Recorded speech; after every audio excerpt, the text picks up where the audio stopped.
बिस्मिल्लाहिर्रहमानिर्रहीम, अस्सलाम वालेकुम नाज़रीन कराम, मैं हूं मखदूम शहाबुद्दीन और आप देख रहे हैं मेरा फेसबुक और यूट्यूब चैनल।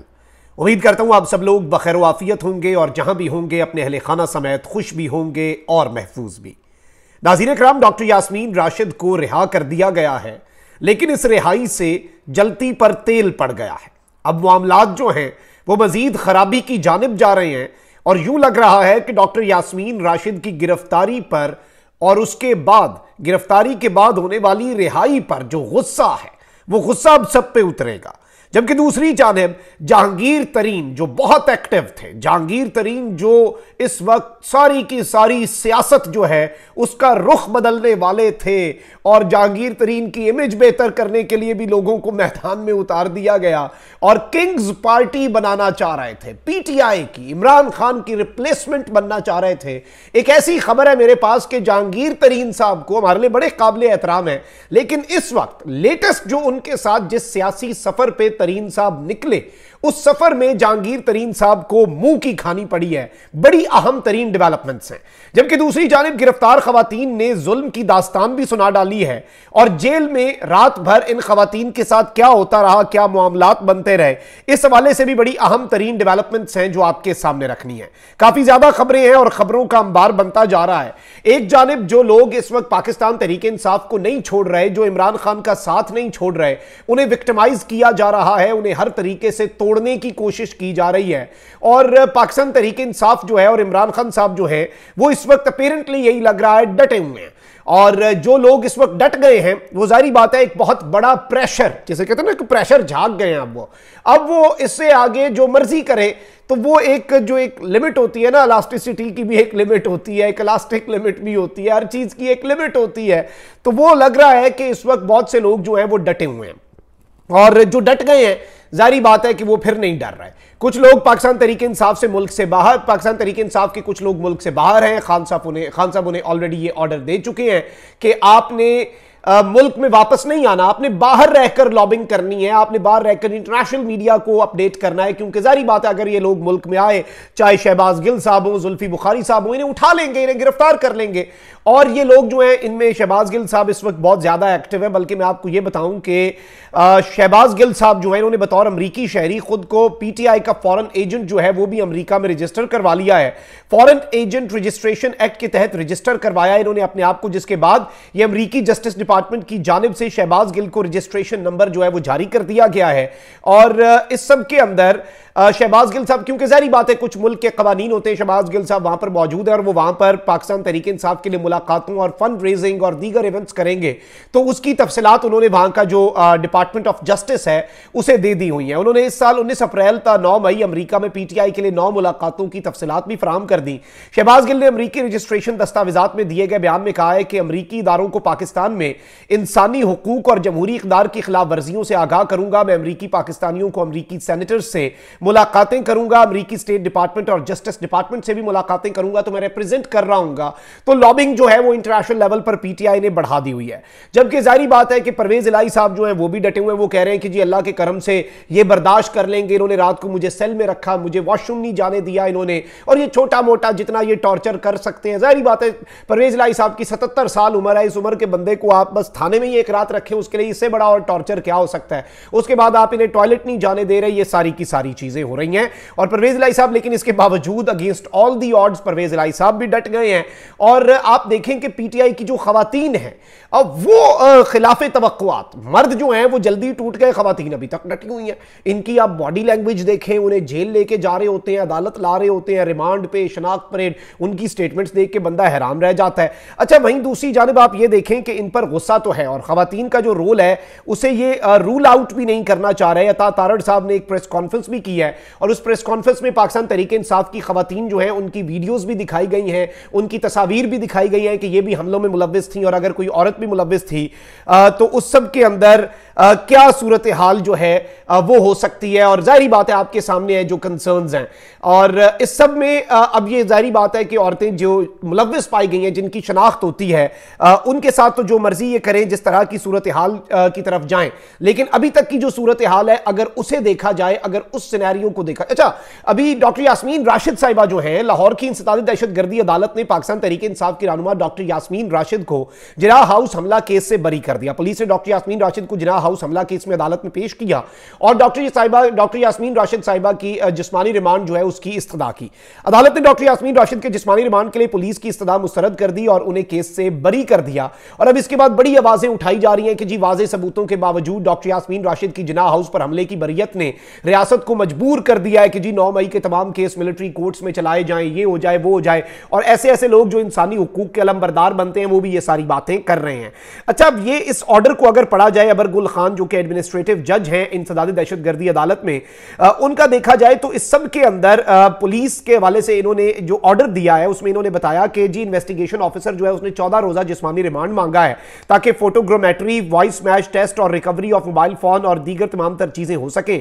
और डॉक्टर यास्मीन राशिद जो है उनके हवाले से जो रिकॉर्ड है वो तो ये बता नहीं रहा कि वो जी सबके अंदर एक्यूज्ड है या फिर वो इसमें मुलव्विस है।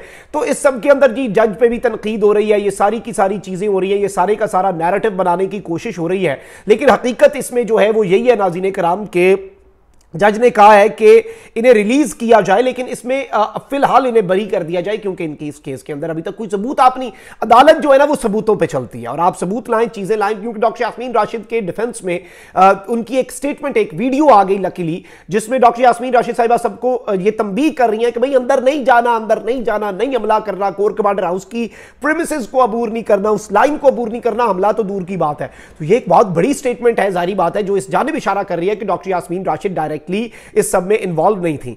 अच्छा, अब मैं आपको यहां पर यह बता दूं कि पाकिस्तान तहरीक इंसाफ की जो खवातीन इस वक्त जो कारकुनान भी हो जाएं या फिर जो साबिक एमएनए है, जिस तरह से आलिया हमजा, ये सारे के सारे जिन्हें पकड़ा गया है, और इस सब के अंदर तहरीक इंसाफ की रहनुमा और साबिक रुकन असेंबली आलिया हमजा ने कहा है कि बस बहुत हो गया, हमें अपने घर वालों से मिलना है। जेल में आधी आधी रात को हमारी तलाशियां ली जाती हैं जैसे हम कोई दहशतगर्द हैं, वहां खवातीन के साथ इंतहाई नारवा सलूक किया जा रहा है। इंसदादी दहशतगर्दी की अदालत में पेशी के मौके पर उनका कहना था कि वो कोई दहशतगर्द नहीं है, कोई चोर डाकू नहीं है, अब बहुत हो गया, कोई भी हमें गैर कानूनी तौर पर कैद नहीं रख सकता।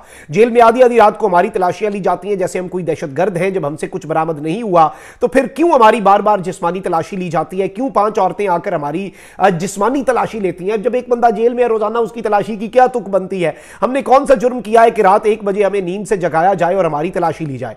उन्होंने कहा कि हमें अपने घर वालों से मिलना है, हमें 25 दिन हो चुके हैं, बस अब बहुत हो चुका है। हमारी वो बेटियां रुल रही हैं जो आज तक घरों से बाहर नहीं निकली, हमारी शनाख्त परेड हो चुकी है, फिर क्यों हमें अदालतों में ले जाया जाता है? उन्होंने कहा कि पार्लियामेंट की तौहीन की बातें होती हैं, क्या इन औरतों की तौहीन नहीं हो रही? इन्होंने कहा कि वो इन सब के खिलाफ कानूनी कार्रवाई करेंगी और वो डटी हुई हैं। और इन्होंने कहा कि कहा जा रहा है कि जी जेल में 13 खवातीन है, हालांकि हम खवातीन की तादाद 19 है। उन्होंने कहा कि बस बहुत हो चुकी है, बस बहुत हो चुका है, बहुत जुल्म कर लिया आपने, अब हम मजीद जुल्म नहीं करने देंगे। किसी को अंदाजा भी नहीं कि जेल में हमारे साथ क्या सलूक किया जाता है। हमारी बेटियां जो हमेशा घरों में रहती थी वो जुल्म सह रही हैं और इंसाफ के उसूल के लिए रुल रही हैं। और इस मौके पर तहरीक इंसाफ की जो खातून कारकुन है या एक्टिविस्ट है सनम जावेद ने कहा कि हुकाम हम पर इल्जामात आयद करने के लिए प्रेस कॉन्फ्रेंसेस करते हैं लेकिन हमें बात करने दी नहीं जाती। तो ये सारी चीजें जो है ये इन खवातीन ने यहां पर बताई हैं और इन खवातीन ने ये कंसर्न्स जो है ये रेज किए हैं। अब इस सब के अंदर मैं आपको ये भी बता दूं कि और बहुत कुछ भी इस वक्त चल रहा है। एक जानिब तो पीटीआई के साबिक रहनुमाओं और टिकट होल्डर्स का इजलास खुफिया मुकाम पर तलब कर लिया गया है। हाशिम डोगर ने कहा है कि तहरीक इंसाफ के साबिक रहनुमाओं और टिकट होल्डर्स का इजलास बुलाया है, इजलास के मकाम और वक्त को पोशीदा रखा गया है। पीटीआई के 35 से ज्यादा साबिक रहनुमा और टिकट होल्डर्स इजलास में शरीक होंगे। हाशिम डोगर का कहना था कि इजलास में नए ग्रुप की तश्कील पर मुशावरत होगी और इजलास के बाद प्रेस कॉन्फ्रेंस में लाया अमल का ऐलान किया जाएगा। यानी बड़ी एक खुफिया किस्म की एक और मीटिंग हो रही है और एक और ग्रुप बनाया जा रहा है। अब सवाल यहां पर यह है कि जहांगीर तरीन ग्रुप कहां गया? पीटीआई के साबिक रहनुमा जहांगीर तरीन की सरबराही में हम ख्याल ग्रुप का भी इजलास हुआ। जहांगीर तरीन की सरबराही में हम ख्याल ग्रुप का इजलास लाहौर में हुआ जिसमें ओम चौधरी, नुमान लंगड़ियाल और आजाद कश्मीर के साबिक वजीर आजम सरदार तनवीर इलियास जो है इन्होंने शिरकत की। इजलास में मेयर नवाज भरवाना, मलिक गुलाम रसूल, लाला ताहिर रंधावा, साबिक सूबाई वजीर अजमल चीमा और फैसल जब्बाना शरीक थे। इजलास में मुस्तकबिल में मुश्तरका सियासी लाया अमल जो है उस पर बड़ा तफसीली किस्म का गौर किया गया। तो ये सारी की सारी चीजें एक जानिब चल रही हैं, ये सारे के सारे मामलात इस वक्त डिस्कस हो रहे हैं और जहांगीर तरीन साहब जो हैं कोई बहुत बड़ी खातिर खा, क्योंकि ये कहा गया था कि एक दिन के अंदर अंदर वो अपनी पार्टी का ऐलान कर देंगे, रजिस्ट्रेशन के लिए वो जमा हो जाएंगे, ये सारी की सारी चीजें कर देंगे। लेकिन अब मामलात ये हो चुके हैं कि इस वक्त जो इंतहाई मुस्तनद और जिम्मेदार जराए हैं उनके मुताबिक जहांगीर तरीन का मिशन इस्लामाबाद, जहां पर वो लाहौर से अपने खुसूसी तैयारे में इस्लामाबाद पहुंचे और मिशन लाहौर जो है वो बुरे तरीके से नाकाम हो चुका है। पीटीआई छोड़ने वाला कोई भी अहम रहनुमा जो इंपॉर्टेंट नाम है, टिकट होल्डर शोल्डर की खैर है, कोई नहीं भाई, खान साहब के पास उसका अल्टरनेट 4 भाई लिस्ट में बंदे बैठे हैं, प्रायोरिटी लिस्ट के अंदर plan B C D E F G सारे प्लान्स खान साहब के पास है। और मैं यकीन माने जहां जहां से एक टिकट होल्डर पार्टी छोड़ता है वहां पे 4 बंदे जो पॉलिटिकली बड़े स्ट्रांग है वो लुडियां डाल रहे होते हैं कि क्या पता हमारी किस्मत जाग जाए, ये एक बंदा माइनस खुद ही हो गया। तो इसका फर्क नहीं पड़ता, अहम चीज थी अहम रहनुमा। वो पार्टी जरूर छोड़े हैं लेकिन अभी तक किसी ने कोई बड़ी अपनी वाबस्तगी या अपना वेट जो है, अपना वजन जो है वो जहांगीर तरीन साहब के पलड़े में नहीं डाला। तो तरीन साहब का मिशन इस्लामाबाद और मिशन लाहौर अभी तक एज ऑफ वी स्पीक बुरे तरीके से पिट चुका है, बुरे तरीके से नाकाम हो चुका है। पीटीआई छोड़ने वाला कोई भी अहम रहनुमा जहांगीर तरीन ग्रुप में शामिल होने को तैयार नहीं है। जहांगीर तरीन ने जिन जिन रहनुमाओं से राबते किए हैं जहांगीर तरीन साहब ने, उन्हें सब ने तकरीबन एक ही जवाब दिया है कि भाई पसंद नापसंद हर चीज अलग, लेकिन जमीनी हकायक तरीन साहब ये हैं कि इमरान खान के बगैर इंतखाबी सियासत मुमकिन नहीं है। इमरान खान के बगैर वोट कोई नहीं पड़ना, जितनी मर्जी रियासती आपको सपोर्ट हो जाए, जितनी मर्जी आपको यकीन दहानियां हो जाएं, जितने मर्जी इलेक्टेबल्स हो जाएं, मसला वही है जो मैं बार बार एक जुमला कहता हूं, उस जुमले में पूरी सियासत इस वक्त पाकिस्तान की पोशीदा है कि खान के नाम पर वोट लेने वाले सियासत छोड़ रहे हैं, खान को छोड़ रहे हैं, खान के नाम पर वोट देने वाले तो खान को नहीं छोड़ रहे।